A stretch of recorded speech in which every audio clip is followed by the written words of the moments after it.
It's Wednesday, May 20th. We're here for an update. I'm here with Paul Bars.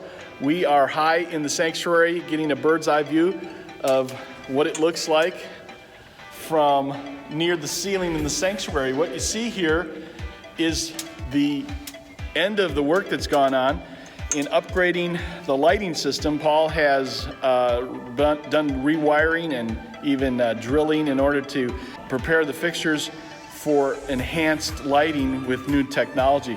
We've also used this big rig. I don't know if you can tell what we're standing on here. We used it in the lobby, and we have mounted in the lobby now some acoustic tiles in order to absorb some of the echoing in the lobby. So when you get back, those are the enhancements that have been made.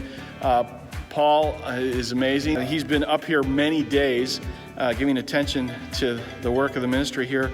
And sometimes I think he's got superpowers. Let me give you an example of what I'm talking about.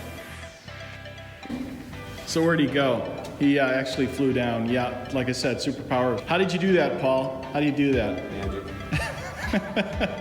And we see Barb Krause, our operations property director. She does an amazing job. She's part of these two big projects. Of course, Jim Burt always has his hands in the mix also. Thank you too. You guys are awesome. MVPs. Now that we had some fun, I want to give you some information regarding three key areas as we prepare to reopen. First is a reopen survey. Second, our reopen task force. And third, highlights of our reopen plan. First, if you could take a few minutes and fill out the survey that was attached via link to the emails that went out today.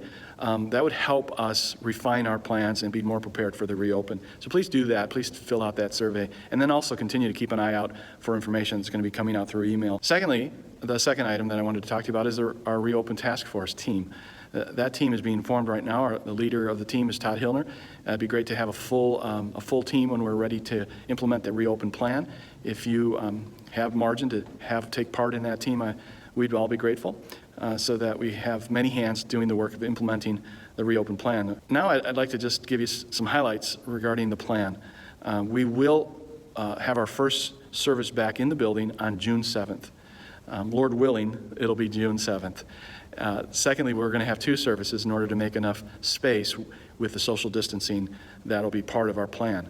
So there'll be an 8:30 service and a 10 o'clock service. Both services will be identical. And so there's no distinction between the first or the second.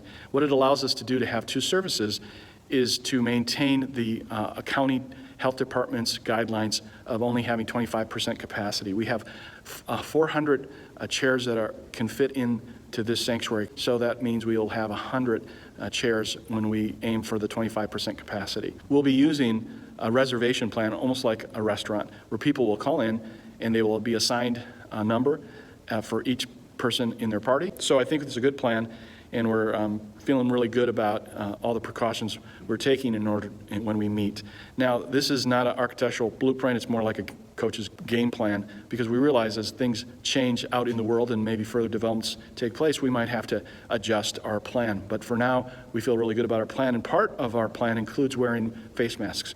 At first, we're going to make that a requirement so that we take the best approach when it comes to caution and safety. And after a while, we'll see how things are going. And in future weeks, we'll ease up on the face masks and make them voluntary. But at first, they're going to be required. After you receive a detailed communique via email, go ahead and reach out to the office, and we'll answer any questions. God is good, and He's shown us the way. And I want to encourage you. Our goal is to have an impactful service when we come back together, while at the same time taking all the precautions that are reasonable and possible. We want to communicate thoroughly, and we want to communicate consistently throughout this time. And we're looking to honor people in the midst of this transition back to meeting together again. And what I mean by honoring people, I'm speaking specifically of how there are different and varying degrees of concern regarding the corona threat. Some people are very concerned about it. Some people are not as much concerned about it and are not as feeling as threatened by it. We're going to respect the differing opinions. We're not going to come down on one end or the other of the wide-ranging views and opinions.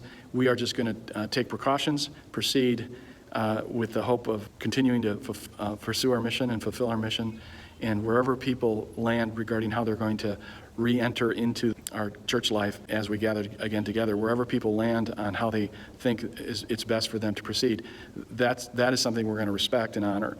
Now let me tell you, while I have this opportunity, that I love you, and my affection isn't based just on the fact that we're part of the same church family, but it's also based on how you work hard in order to see our ministry succeed, how you give sacrificially, and how you pray faithfully. And I'm grateful for all of that, and I'm glad that you are part of our Cornerstone family. Thanks for joining me, church.